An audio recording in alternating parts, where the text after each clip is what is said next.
today I'm going to be demonstrating how to perform a sterile dressing change. I'm going to be looking at my doctor's orders, and I noticed that it's time to do her dressing change on my shift. I'm going to enter the room. I'm going to wash my hands. I'm going to gather all of my supplies and bring them into the room. I'm going to address myself to the patient and say, "Hi, my name is Megan. I'm going to be your nurse today.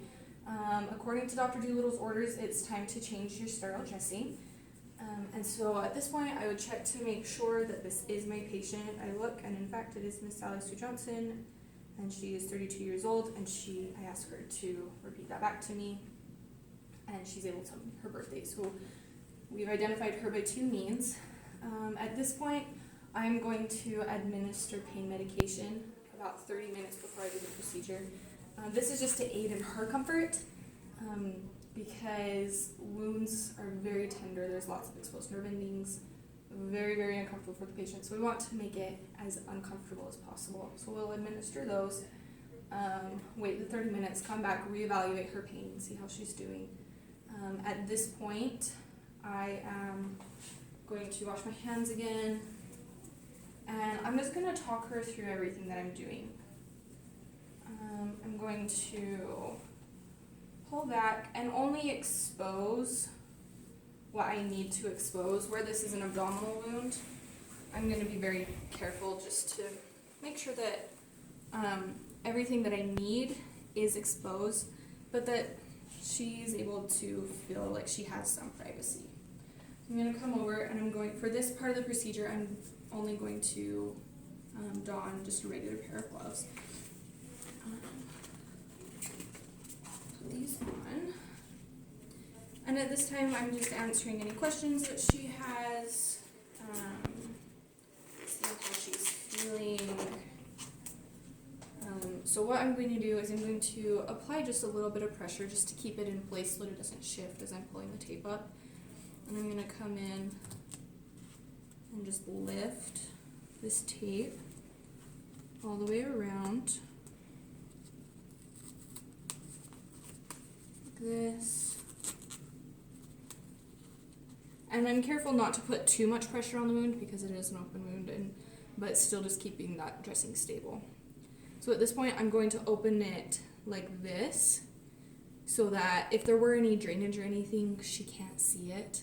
If she wants to see it, then by all means, I'll show her, and I'm always explaining to her what I'm doing, but a lot of patients don't want to see that, and so I'd just be courteous of her. So at this point, I'm going to assess the drainage on my pad. I would look for type, amount, color, and odor. This is looking really good. I don't see very much drainage, but we'll check the inside of my dressing for that.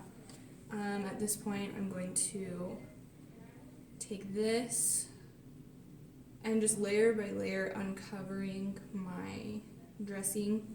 Again, noting the type, color, amount, and odor of any discharge. If I had tweezers at this point, I would come in and remove this dressing. And especially on the inside one, you really don't want to get your hands down in there unless you have to. In this case, I don't have anything else, so I'll just grab the edge of this and pull as I can. Again, this is the one that I'm going to be looking for the most of that drainage. So I'm going to wrap it up in my gloves. I'm going to double glove this, making sure to keep clean technique. And then I would dispose of this in a biohazard bag right there. At this point, I am going to arrange everything so that we can perform this sterile dressing change. I have my trash can right here underneath me. I'm going to come over here, and my package is already opened, but I would open this up, and I have a 1-inch margin all the way around, so I'm very careful not to reach over it right here. Set that down, and then I'm going to very carefully reach in here and grab onto my drape. I'm going to pull this out and again maintain my 1-inch margins. My blue side is going to go down onto my table. I'm going to open that up and lay it down. At this point, I am then, these are considered sterile even though they weren't included in my kit. I'm going to open these, being sure not to cross over my sterile filled. And then just plopping those down, being careful not to touch my sterile filled. Again, I will do the same thing with my rulers. This is how I'm going to measure the wound. I'm going to open these all the way down, being sure not to reach over my sterile filled, and then just plopping them down. At this point, I'm going to scoot that over, and then scoot that over, and I'm going to make sure that this doesn't touch any of the bed linens, maintain my sterile filled. I'm going to come over and I'm going to grab my gloves, and at this point I'm going to put those on over here, maintaining my 1-inch margin since this is still a part of my sterile filled. I'm just going to move this over here out of my way, trying to keep my desktop as clean as possible. I'm going to take my gloves, put my one glove on, fix the cuff as much as I can, but that's something I can do once I get to the other side. Come over here, put my other glove on.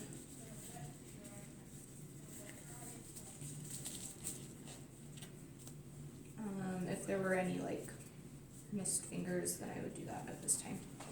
So now, since these are sterile, I'm going to be careful not to put them below my waist. I'm just going to go through and I'm going to organize everything as I need it.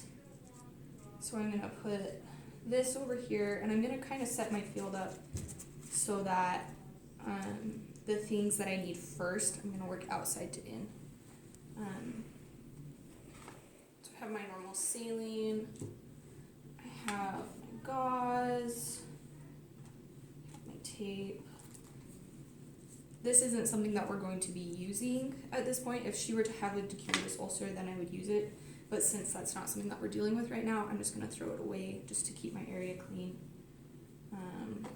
This is a trash bag that I could use, but again, I have the one at my feet, and so I'm going to use that instead, but we'll just place that right there. And I have my AVD pad. We'll put that right there. And I just kind of want to move everything around, get it where I want it, and where I need it. If this kit comes with normal saline, if I were to have a bottle, then I would open it. If it was a brand new bottle, then I would sign and date it. If it was a bottle that had already been opened, then I would proceed to lip it into the garbage can to maintain that sterile fill. But since this was included with the kit, I'm just going to open this.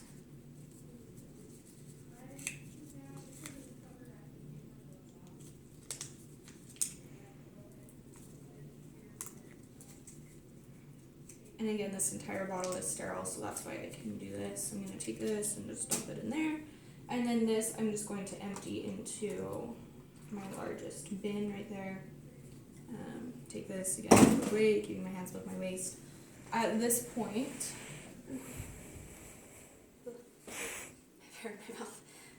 at this point, I'm going to measure the wound. So I'm going to start by taking this, and I never want it to actually touch the wound because I want to keep my hands clean.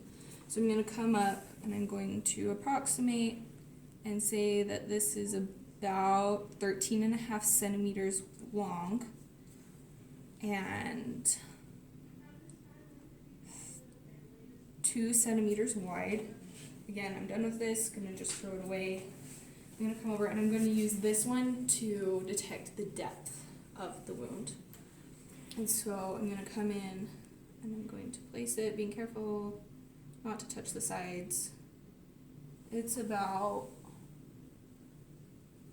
2.5 centimeters deep. I would just keep that in the back of my mind, or if I had a CNA in the room, I would have them record that for me. Keeping everything above my waist.